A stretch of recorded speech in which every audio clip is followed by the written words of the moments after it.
My name is Mark Tallman, and I've worked for the Kansas Association of School Boards on educational issues since 1990, primarily as a lobbyist, also as a researcher, writer, and communicator. And I'm conducting this interview with Alan Rupe on behalf of the Kansas Oral History Project, a not-for-profit corporation created for the purpose of interviewing former legislators and other significant leaders in state government, particularly those who served from the 1960s through 2010. The interviews will be accessible to researchers, educators, and the public through the KOHP website, which is ksoralhistory.org, and also the Kansas Historical Society and the State Library. Transcriptions are made possible by generous donors. Dave Heinem is the videographer today. And today we're going to be turning our attention to the issue of school finance and school finance litigation. Alan Rupe has been involved in virtually the entire modern era, representing plaintiffs in this area. We're going to even maybe talk a little bit before that, but I think it's pretty clear anyone that has followed state government knows that these issues have not only affected how schools are funded, but other aspects of education policy, and have certainly had an influence on the politics of the state. So, and I also, probably a bit of disclaimer, this is my opportunity to interview him. I have been on the other end of this, under his questioning in some of these cases before. I don't know if he remembers, I remember very vividly.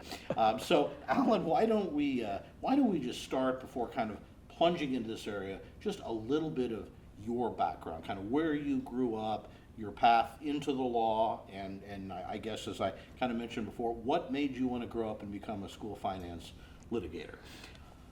Well, I think above all, anything else, I've always wanted to be a trial lawyer. And when I grew up, it was the era of Perry Mason, and culminated when I was a teenager with To Kill a Mockingbird. And I can remember as a child growing up, a friend of mine, John Mize, his dad was a trial lawyer, and a lot of people in my age group went to law school because they enjoyed Perry Mason and To Kill a Mockingbird.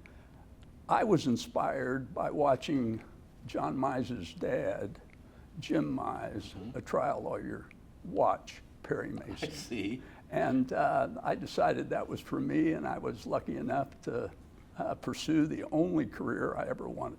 That's great. And you grew up in Salina. I grew up in Salina, home of Cozy Inn, and the best burger in the world. I can attest to that. Class of 1968, Salina High School. High school, okay. It's now Central. Okay. And so I graduated from Washburn Law School. I ended up in Western Kansas for a brief period of time, and then started in Wichita, Kansas, and ultimately handled employment law, which was the gateway to, this may not sound like it connects, but it does, the gateway to school finance. Okay. Starting in about 1978, and I had my own firm at one time. I started doing employment work for cities, counties, and school districts. And in 1988, I tried a lawsuit to Judge Sam Crow, and he was in Wichita at that time, a federal case representing the Newton School District. We got an excellent result. We won the trial. And the attorney for the Newman School District called me after the trial and said, I like the way you work. Did you ever think about suing the state of Kansas? And I said, for what? And he said, for adequate and equitable funding of school education. And I told him I didn't know anything about that, but if it involved suing the state of Kansas, count me in. And you were willing to learn. I was willing to learn. And John Robb was the attorney, and John Robb and I have been partners in the school finance cases since, well, since he called me in the middle of 1989. Okay. Okay, and so we're going to kind of talk about those different waves of, I guess, at least three major cases. Just as you may know, I went to work for KASB in 1990, so it looks like you had a little bit of start on me on that end of things, but I've been kind of watching these cases ever since then, so hopefully we will not have too much like insider jargon here so people can understand what's going on. Well, yeah, you probably had more knowledge of education and school funding in 1990 than I did in the first five or six years. There's a long learning curve, I can assure you, and not having the legal background. But so maybe we should step back just a little bit before we kind of begin where you and John Robb and the districts that you were involved with kind of started. Maybe kind of help our viewers understand, you know, the context of school finance, right? I mean, I think you used the term. Would you want to sue the state over adequate funding, equitable funding? How did those terms develop, and kind of where were we as a state kind of in the late 80s going into the early 90s? Well, the big issue that preceded my involvement, there'd been a case out of San Antonio that the United States Supreme Court decided, and then there had been a case, I believe Dave Waxy was involved in it, the Caldwell case out of Johnson County. And those cases focused on constitutional law under the federal constitution and the state constitution, and created allegations of a violation of the Constitution through funding that equaled the equal protection clause of both the state and federal constitution. So it was basically an argument that some schools received without a rational basis. Some schools received more funding than other schools without the constitutional measuring stick of a rational basis. And again, I'm going to probably oversimplify a little the history, so I want you to help make this more specific. But at least part of what triggered all of this was the historical reliance in most states, including Kansas, on local property taxes, which were becoming increasingly unequal in terms of the resources that you could raise at a similar tax rate. Is that a fair way of explaining it? That's a fair way of explaining it, and it explained the disparity in the funding because the property tax was all zip code dependent, and because it relied on where you may own property and the value of the property that you own, school districts that had high wealth within their district got the rewards, and districts that had low wealth in their districts got the punishment of not having finances equal to the other school districts. So the issue becomes, you use the term sort of how much the district receives. To a large extent, it was how much a district could raise, because the state role tended to be, again, in Kansas and the other states, fairly minor. Kansas and most states provided some degree of state aid, but again, I know when I went to work in 1990, one of our goals was to get the state to pay half of the cost, because we were well below that. And so if you're a district that has relatively low wealth per pupil, which could happen for any number of reasons, you either couldn't raise the money or would have to have a disproportionately high mill levy to raise an equal amount of money. And what you're tagging by way of wealth disparity was what was argued as a violation of the equal protection clause of both the state and federal constitution. And that's key at the state level, because as I'm remembering, you helped me out, part of that early decision was to state that there is not a federal right to an education, but there is an equal protection for people, and at the state level in Kansas and most states where there specifically is a mention of education as a state function, that becomes even more important. That's correct. Okay, is that? So I entered the, after the call from John Robb, we ended up in a group called SEEK. We ended up filing a lawsuit along with a lot of other districts and other organizations on behalf of school kids you always have to sue the state in Shawnee County. That's the law.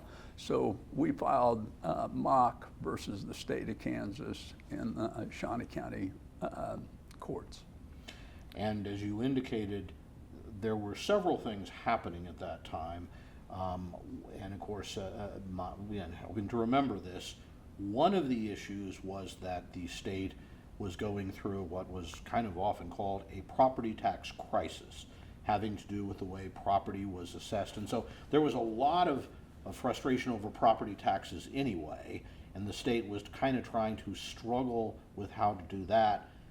Part of the reason, or part of that tie-up meant that the state really was not adding any more state aid under the old system. And again, maybe we're not doing this in the right order. When you entered this, we actually were under a system called the School District Equalization Act, which was designed to help equalize, but your contention was that it wasn't working very well. No, it paid some school districts based on the formula a considerable amount more than other school districts, and it tended to be the mid-sized school districts in the mock years in the early 1990s, mid-sized districts that kind of got squished between the wealth of the smaller districts and the much larger blue valleys of the education system. And I think I want to clarify one other thing, and although the state had adopted this School District Equalization Act, the SDEA, in I believe 1975, after Caldwell, in response to Caldwell, but that case had not gone to the Kansas Supreme Court. The legislature basically, I guess, looked at those facts. I don't even remember what the district court ruling might have been, but basically said, well, we need to do something. And so that is why they did, in fact, pass this system designed to, equalization is in its name.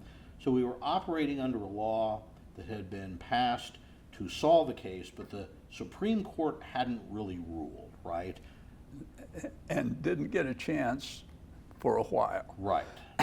Mock was assigned to Judge Terry Bullock, and Judge Terry Bullock conducted some discovery, exchange of information among the plaintiffs and the defendant, and ultimately ordered a mediation among all the interest holders, not just the litigants, but among all the interest holders, and it was held at the Supreme Court building, and introductory remarks from the Chief Justice, and then an effort was made. There were some interesting, the session couldn't start until Governor Finney and then Attorney General Bob Steffen, one wouldn't enter until the other one had. So it was delayed somewhat by protocol issues. By protocol. That's a nice way to describe it.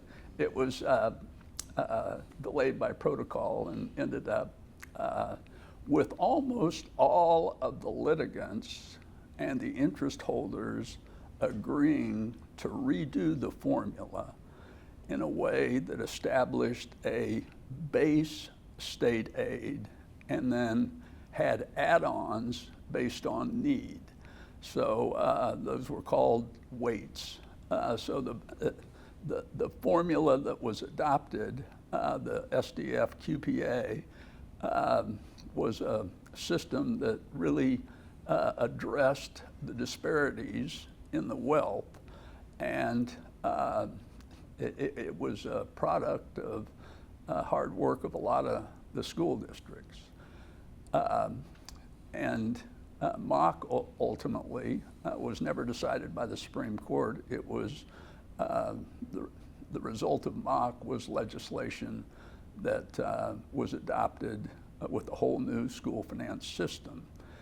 All of the litigants agreed to dismiss the case except one, and that was Newton. And we proceeded in litigation that through the years morphed from Mock to USD 229 versus the state of Kansas. And that several years after the law was passed in 92 really became when the Supreme Court actually did issue a final or a ruling which started to articulate some of the principles that were then carried on in further litigation. Is that correct? That's correct. In the 229 litigation, we tried it to, Judge Bullock had turned loose of it after the legislation was adopted, and the remaining litigation was assigned to then Judge Shawnee County District Court Marla Lukert. And Judge Lukert and a whole raft of other lawyers and parties jumped into the lawsuit, and Judge Lukert took issue with the weights and the base and argued that those were the result of politics in how those were set and not based on any rational educational purpose. And of course, the rational educational purpose was a morphing of what we had talked about a few minutes ago by way of the Equal Protection Clause. And she declared it to be unconstitutional. The state of Kansas appealed that decision, and the 229 decision was really, since the beginning of what we've been talking about, was the first opportunity for the Kansas Supreme Court to address the school funding issue. And in their ruling, the focus went from rational educational opportunity to just a rational basis analysis. And the court ruled that Judge Lukert was wrong to concentrate on educational purpose, that it absolutely was a function of the legislature to devise the school formula, and the Supreme Court decided not to tinker with it. So they reversed her decision and entered judgment for the state. So a couple things we might mention that kind of created a pause for some years before things picked up again. But I think just again for kind of historical purpose, the SDEA was about providing additional help to lower wealth districts, and it actually did place some caps on how much you could spend. The formula adopted in 1992 became controversial for several reasons. One, it set a minimum mill levy, which continues to this day, 2025, that every district had to pay, which meant in some cases districts experienced increases in their mill levy, their property tax burden, and it placed, it then sort of substituted this, you would cap your budget, but you had a lot of flexibility, to a base amount plus weightings plus an equalized local option budget tier. But even with that, some districts opposed that kind of absolute cap on how much they could spend.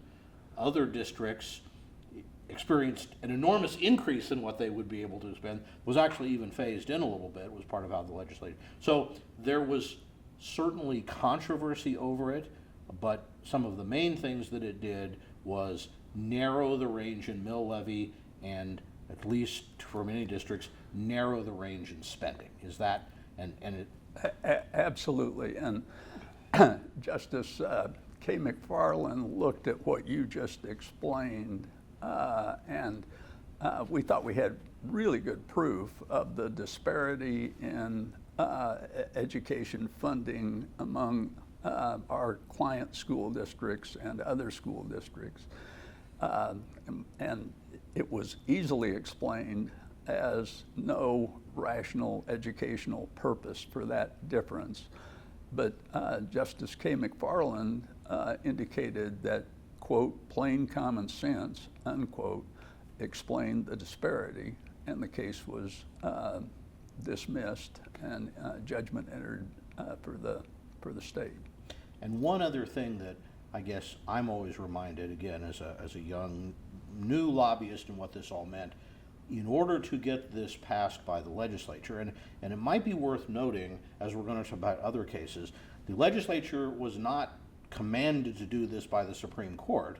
They looked at the preliminary ruling and the facts and basically said, we want to try to fix it, and managed in a divided Republican-controlled Senate, narrowly Democratic-controlled House, Democratic governor, to somehow come up with a plan that did that. But part of what, at least my recollection, helped sell it for some legislators was what I think we might now call it reform or accountability. So with this piece, there were some directions on changes in accreditation. There were requirements for testing to take place, some things like longer school year, if I remember correctly. So some of this was not just responding to some of these equity issues, but perhaps we could say maybe a larger state role in some education policy issues as well.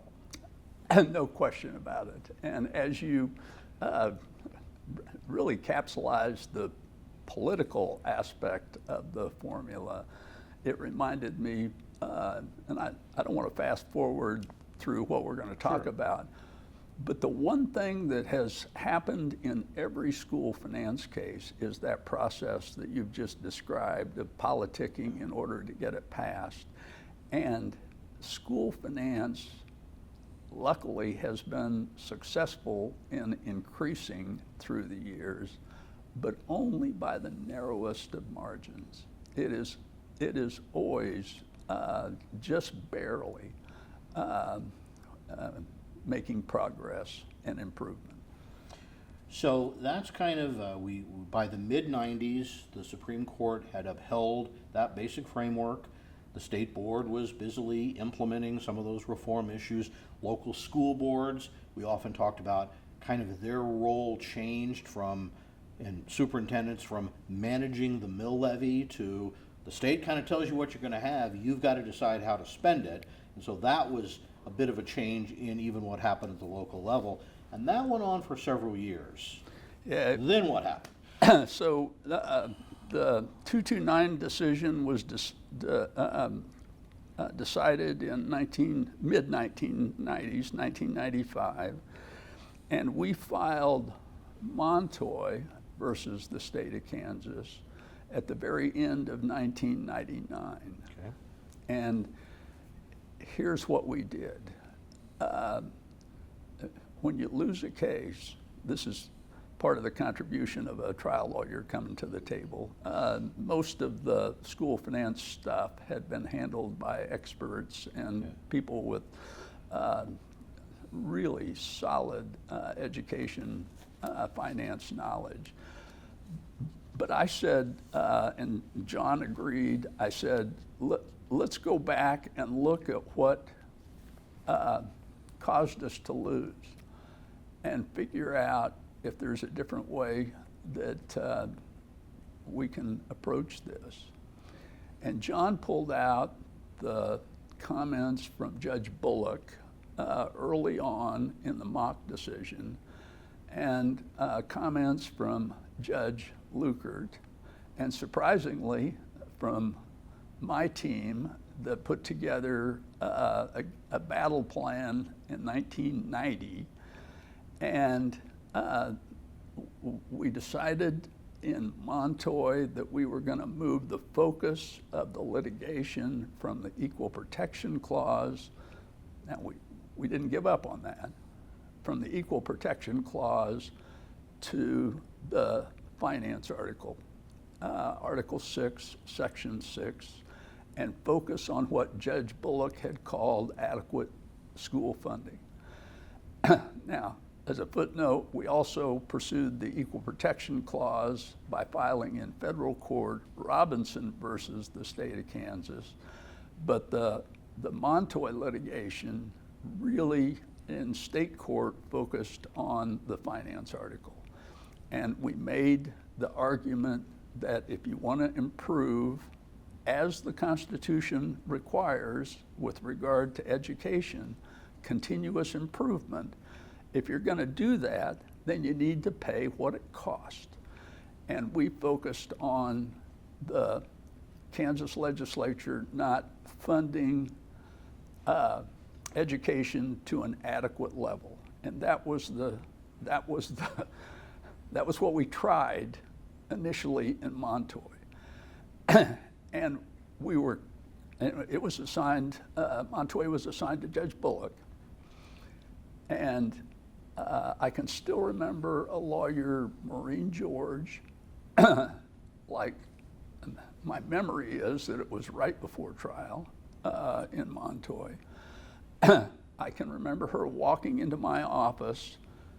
We had no email in those days, it was good old fax, with a fax, and she said to me, "Bullock just dismissed our case."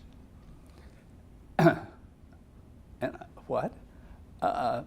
In about a 2-sentence order, Judge Bullock dismissed all our hard work in Montoy, focusing on adequacy, and indicated, citing the 229 case, this is a function of the legislature, not the courts. Yes, if I remember that ruling, I mean, kind of the way we were interpreting the time, is he basically said, well, the Supreme Court has said this is okay, and so it's okay, but then you then have the opportunity to try to appeal that decision. We did. And we appealed it to the Kansas Supreme Court, and they issued one of, I think, one of the best opinions of all times, not only in school funding, but just a matter of construction of an opinion. It was an opinion that posed certain questions to the trial court and said these questions need to be answered in order to understand what the plaintiffs are saying about inadequate funding, Article 6, Section 6, and equal protection.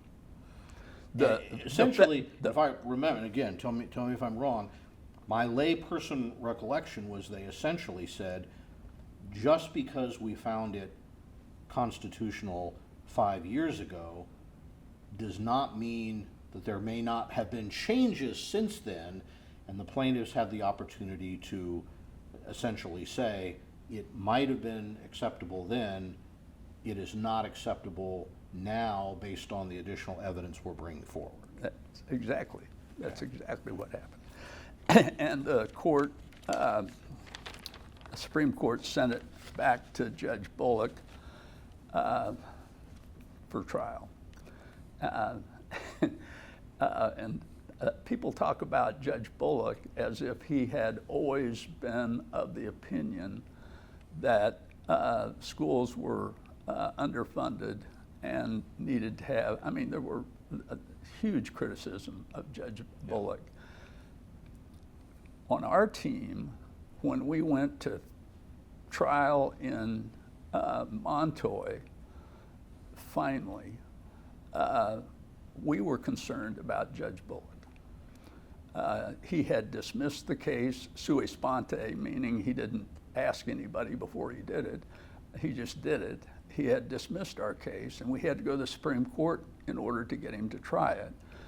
When John and I walked into the courtroom to try the Montoy case, we had been at a pretrial just a few weeks before, and Judge Bullock had said to the team, to John and I, this trial's not going to,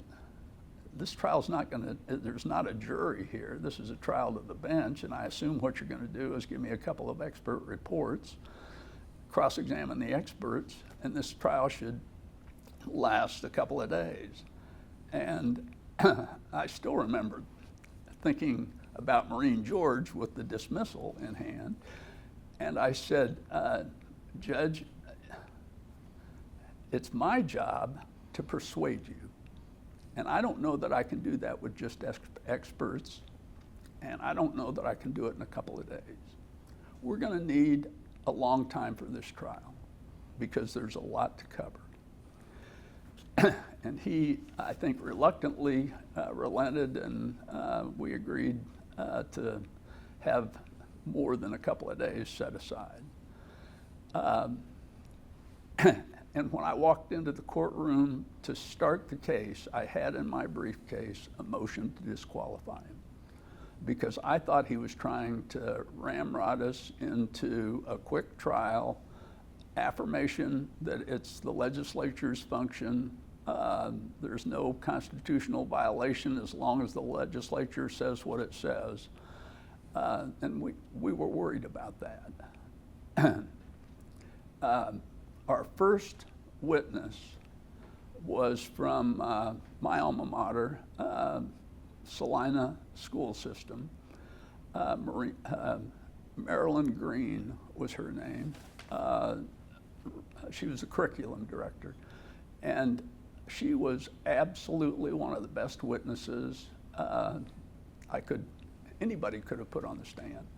And it was during her examination that we explained how a third of the kids in Kansas were not making it, couldn't do the math, couldn't score on the assessment test, and that we were leaving a third of the kids of Kansas behind. And I still remember as Marilyn Green was explaining it to Judge Bullock, it was like watching a juror finally click with what the evidence is. And after her testimony, the proof of inadequate funding and inadequate education because of the inadequate funding really became crystallized as we moved through the case.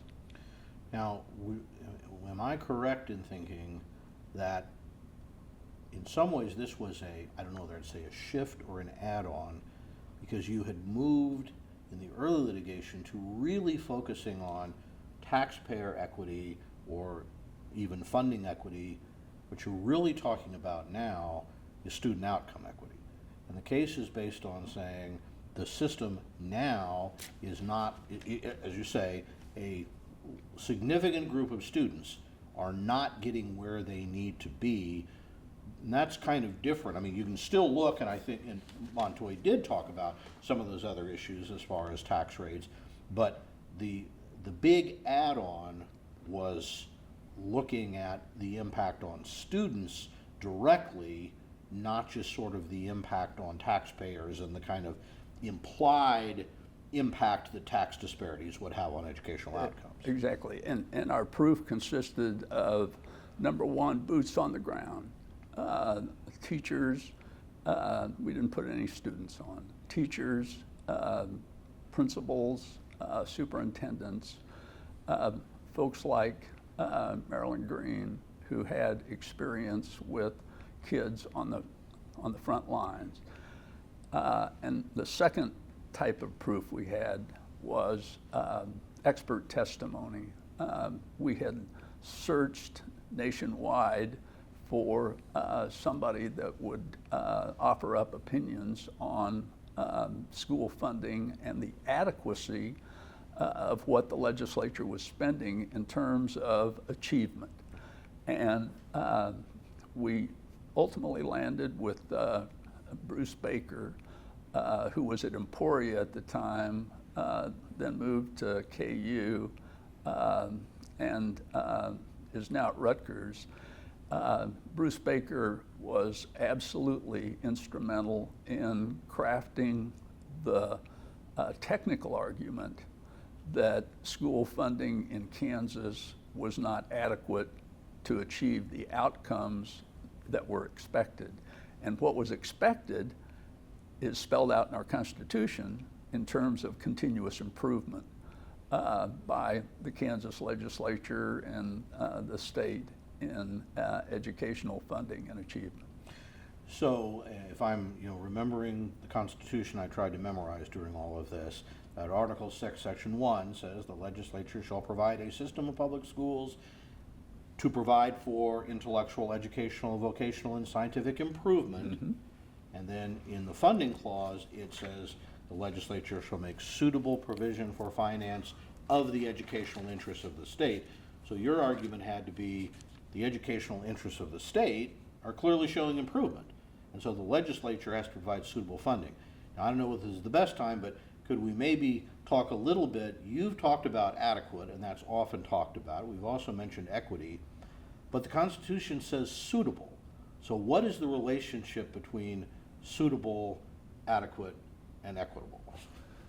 Well, in terms of suitable, the Kansas Constitution does say that, but it was coupled with the word adequacy in all the jurisprudence going back to, I think, even Caldwell. And that phrase made those words synonymous. And in other states, the same wording that is in our Constitution had laid the groundwork for the adequacy argument. So we relied a lot on other cases, Kansas cases, and Judge Bullock's early writings for the coupling of suitable with adequate. And they are inseparable in everybody's mind. So, and then to equal protection, with regard to that argument, obviously what is suitable funding or adequate funding forms the threshold for what should be equal or near equal or equitable funding of education. So based on all of this work, experts, testimony, the decision then comes before Judge Bullock to now again rule. What happened then? Well, he ruled in our favor, and he ruled so much in our favor that the state was arguing that they wanted to appeal, but the Kansas Code of Appellate Procedure wouldn't allow the state to appeal, because Judge Bullock, and I still have this hanging on my wall in my office, Judge Bullock issued correspondence to all the attorneys asking for ways in which the plaintiffs could force the legislature to comply with his order, because he ordered school funding and answered the court's questions with the specificity that needed to be answered, and the state could not appeal his ruling. He ordered the schools closed if the legislature did not respond with what they needed to respond to in order to make school funding adequate.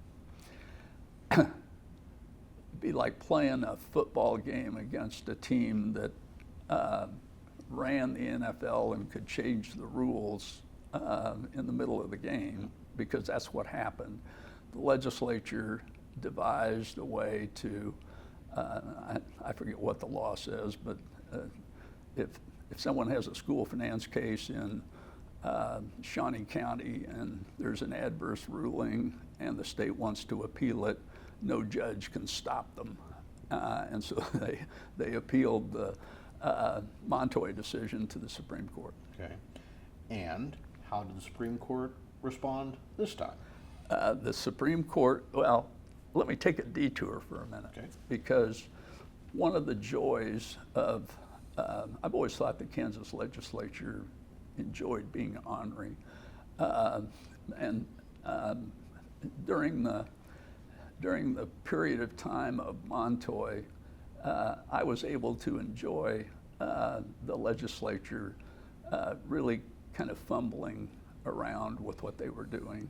I think one commentator said that we were able to beat the legislature with their own stick. The legislature started asking for cost studies to determine what the cost of education would be. And they came up with a number of different cost studies.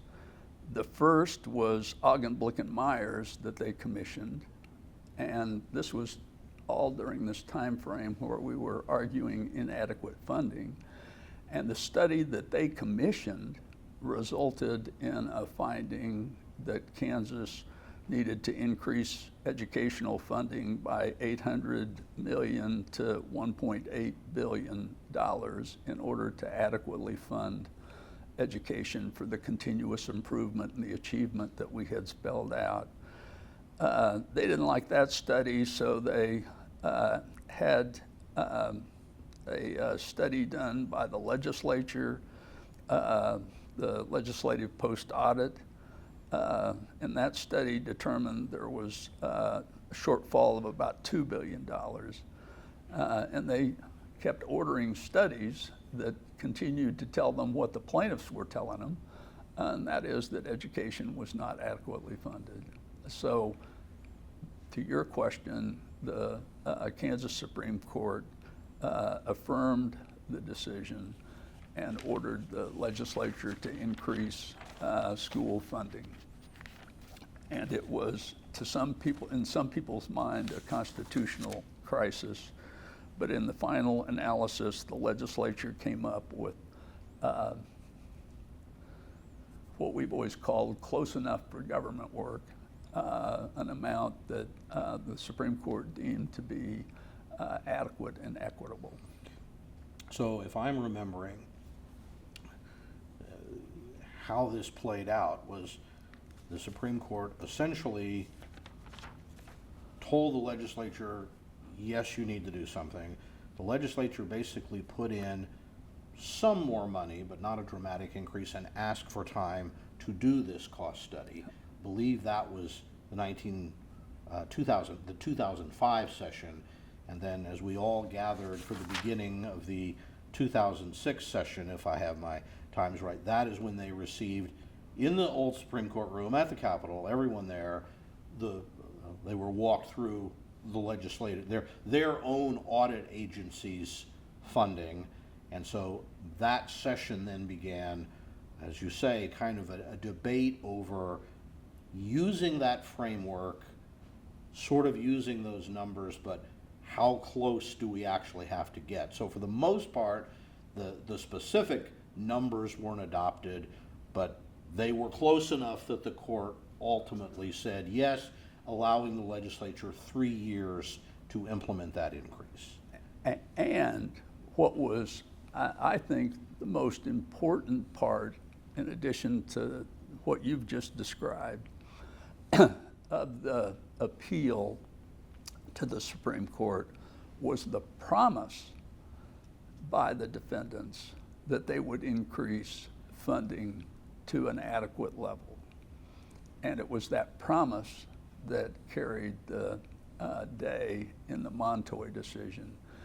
Not to be critical of our Supreme Court, but taking the legislature's promise that they would increase funding and doing what you have described, the Supreme Court reacted by dismissing the Montoy case and not maintaining what we had advocated, which was continuing jurisdiction of the Supreme Court in order to what I would call parking the car in the garage, making sure that what they wanted by way of additional funding got done.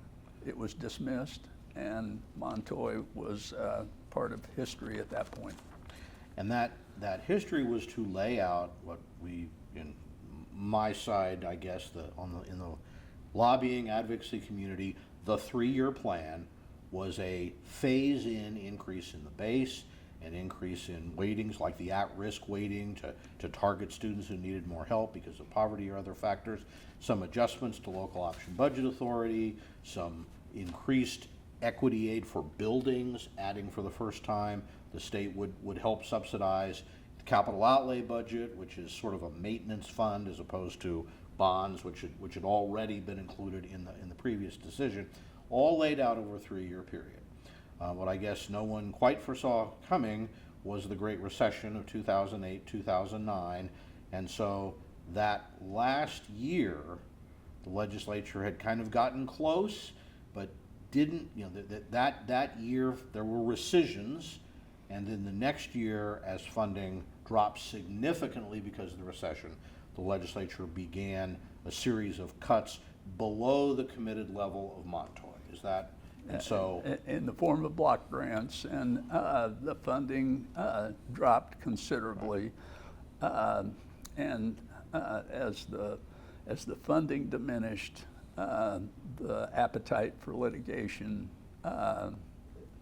increased considerably. And we filed the Gannon case, which was basically the Montoy case, updated to then current times.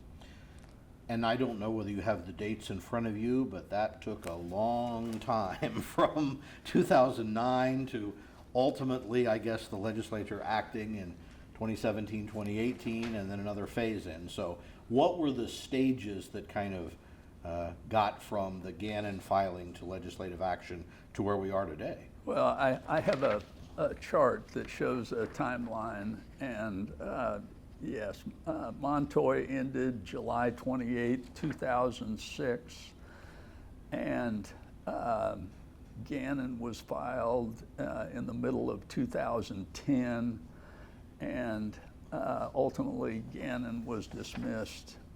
This time the legislature, after they appealed our success in Gannon, the legislature appealed it. The Kansas Supreme Court did not dismiss Gannon at the conclusion of their opinion affirming the trial court, and it didn't end until just last year, February 6, 2024.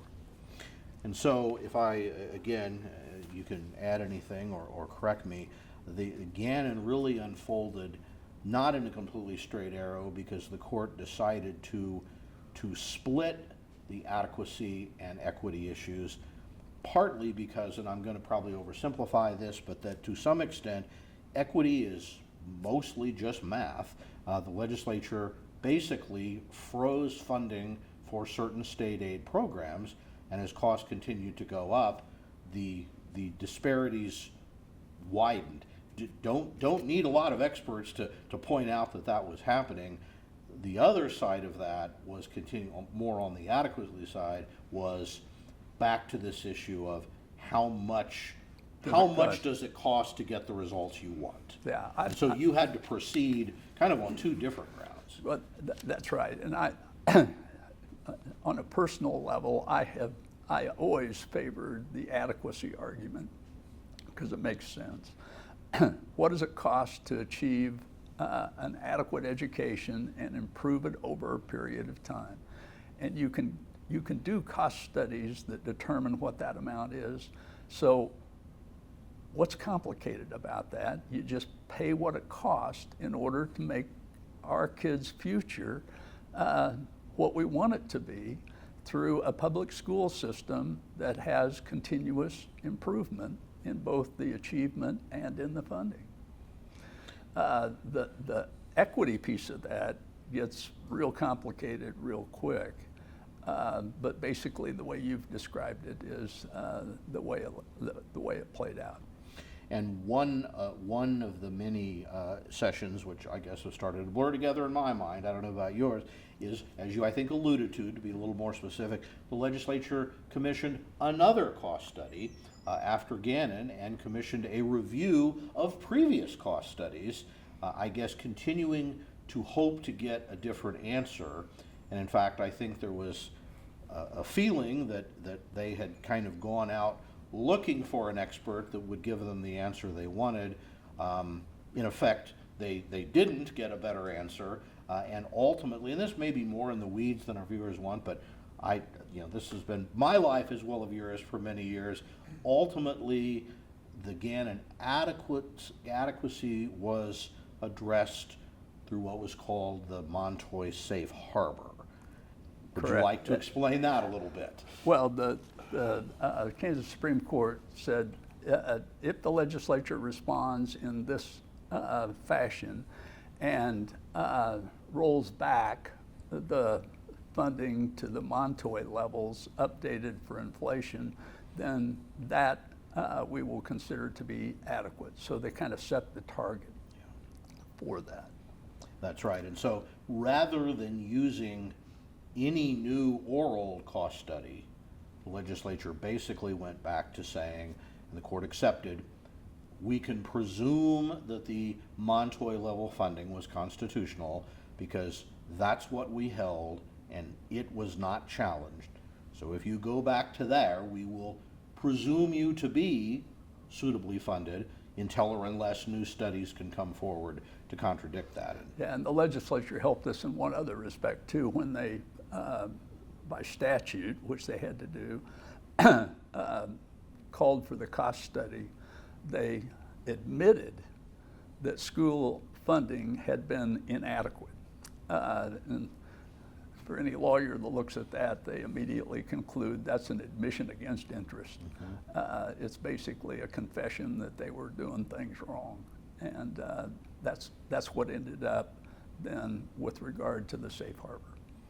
And again, if I remember correctly, much like there was kind of a two-session resolution to Montoy, the same thing kind of happened to Gannon on the adequacy side. The legislature kind of took a half step and then came back and laid out, in this case, a 6-year plan that was designed to theoretically get back to Gannon levels adjusted for inflation. Now, there was a lot of argument over whether they did that and how to calculate inflation, but ultimately they laid out for the legislature a plan.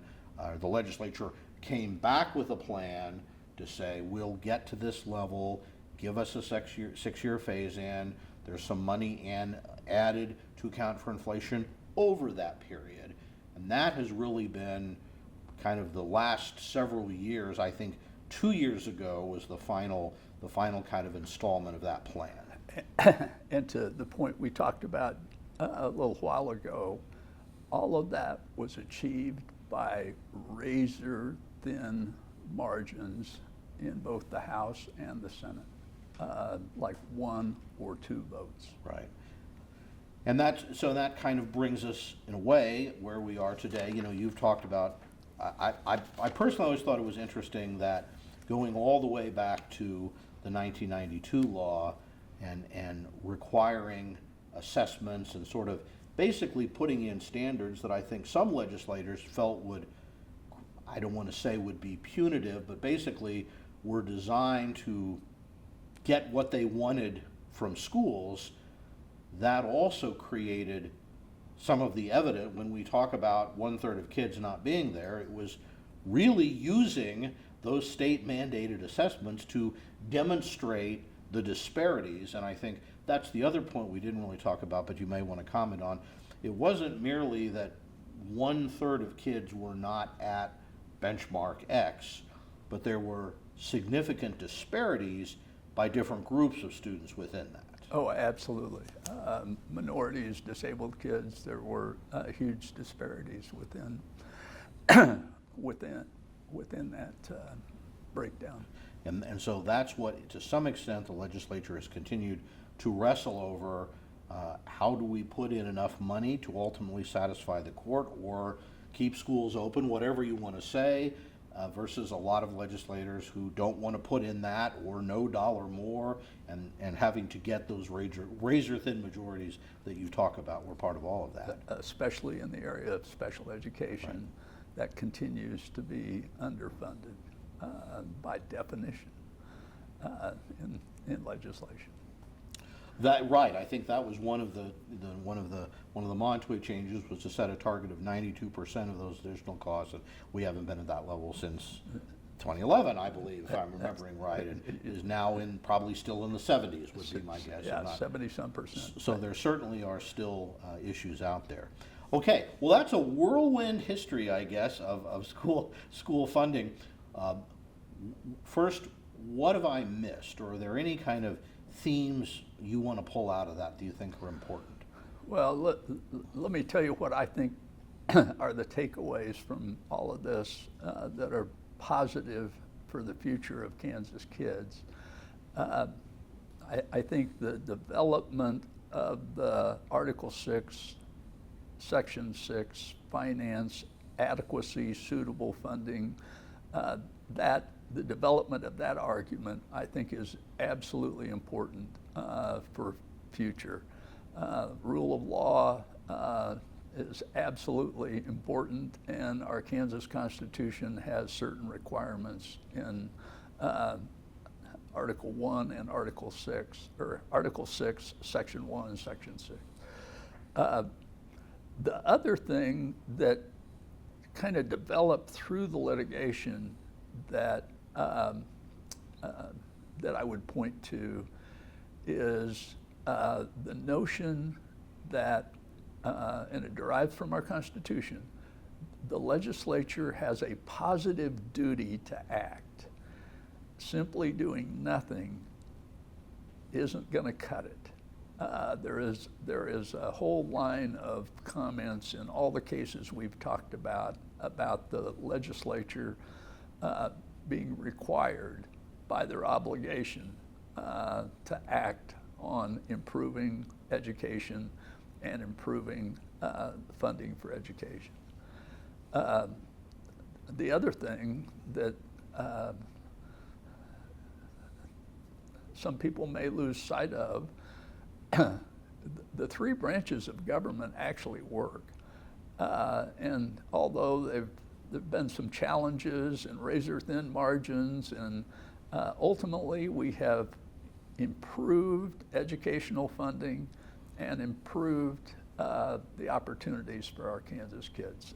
And I think that's a big takeaway from this. The other thing I want to put in a plug for trial work, because go back to the Montoy case, I think these cannot be decided in things like educational funding and achievement and consideration of what it takes, that they cannot be decided based on just expert opinions. I think the system of a trial actually works. And it goes back to ethos, pathos, and logos. You put all that together and you can make pretty good decisions, which is the other thing that I would suggest. I look at SEEK and then Schools for Fair Funding, and look at the leaders in those organizations. They were the ones that helped finance the school finance litigation. And goes back to Clark Whiting, Superintendent Newton, and goes through a number of superintendents and meetings with all superintendents to the current Schools for Fair Funding that is led by Justin Henry. Collective wisdom is really good. Sometimes it doesn't work so well in the Kansas legislature, but in the groups that are focused on improving education and improving funding, the collective wisdom of a group works. I think those are the important takeaways for me. So I'll offer, given I don't have no idea what ongoing work you may have or what anyone who employs me may think about things, so I'm simply going to kind of put out an observation and see if you want to bite or reflect on it a little bit. It has been striking to me in kind of watching this how people kind of have to think through in some ways what their ultimate contention is. And by that I mean, it is interesting, again, speaking as an advocate, how we spend a lot of our time in the legislature hearing criticisms of our public school system, and yet in trial, the states frequent, as I've watched you before the Supreme Court and the state, frequently argued that our schools are getting great results, and we shouldn't say they're underfunded because we're doing so well. And schools are kind of in the position of usually wanting to talk about the good things that they're doing, and yet at the same time have to also kind of say, but we're not adequately funded, or we're not suitably funded, presumably around the grounds, maybe we're doing well, but we could do better. So it's sort of interesting a little bit to me about how sometimes arguments come together when you have to have that debate. I've observed in some of the interviews that I've done, you talk about our continuous improvement. I've just looked at some new data here, and again, this is spring of 2025, whoever is watching this. Kansas last year set an all-time record, a high graduation rate, high number of graduates, and the highest number of post-secondary credentials ever awarded by our region system.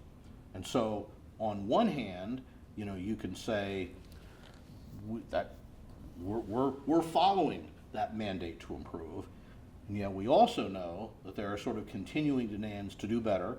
We continue to have some students not doing as well, and so I guess what I'm saying, what you said, I think there is, from the viewpoint of education, some good news, but I think most people agree we will still have challenges, and maybe we'll see that in court in the future. I don't know. Well, it is certainly a tension, and it's push and pull, and what you've described as achievement is probably speaks to the notion that the system does work, and we get there, but it's not without a lot of challenges. It would be hard to imagine how much poorer the quality of life would be today without that tension, without the advocacy that goes on, and without the collective wisdom that pushes things ultimately in the right direction. And it seems to me another thing we've talked about, and I don't know, you probably talk to colleagues, other people in school. I know there's organizations for everything, right, and journal and all of that around, but so I don't know how unique Kansas is, but I think there is a sense that in general Kansans really do value education, and at times when schools were saying we're underfunded, that was at least being backed up by, I think, some measures of public opinion and some political results that would argue, the public was generally agreeing that maybe they didn't like what was going on. They didn't like perhaps cuts they were seeing or whatever it might have been. So I guess there is both the litigation strategy, the legislative strategy, but ultimately the public sentiment strategy that underlines all of this. Well, credit John Robb with early on I would have focused completely on the courtroom and on the courts with what the legislature was doing. But I think through the organization Schools for Fair Funding, there has been a network of political action in addition to the litigation that has really pushed forward the results of everything. That wasn't my focus, but it was the focus of a lot of folks within the group, and good for them, because one of the lessons that we learned as the result of Montoy is that if you declare victory and spike the ball in the end zone and turn your back on the issue, things don't get better. The legislature and politics will start moving the money away from the schools. Well, there's always limited resources, there's always all kinds of demands on it, and the issue is by what process do you, what I think you've observed, I believe, and others have talked about is the Constitution really lays out some standards for educational funding that is not necessarily true of other programs, not necessarily true in other states, But the people of Kansas in their constitution have set out some things that have guided the courts, and that's part of how we've gotten the responses that we have. I agree with that. It's the language in the Constitution that has pushed the results that we're seeing. Okay, well, this has been enormously enjoyable for me. I hope for our viewers they can say the same. I appreciate your letting me walk through some of my history and maybe moments of trauma over the last several decades, trying to be in more of that legislative process. Any last comments, anything we've missed? No, I appreciate the opportunity to go through all of this with you. It's been a lot of fun. Well, we'll hope our viewers feel the same way. Thank you very much, as always, for watching these. We appreciate it.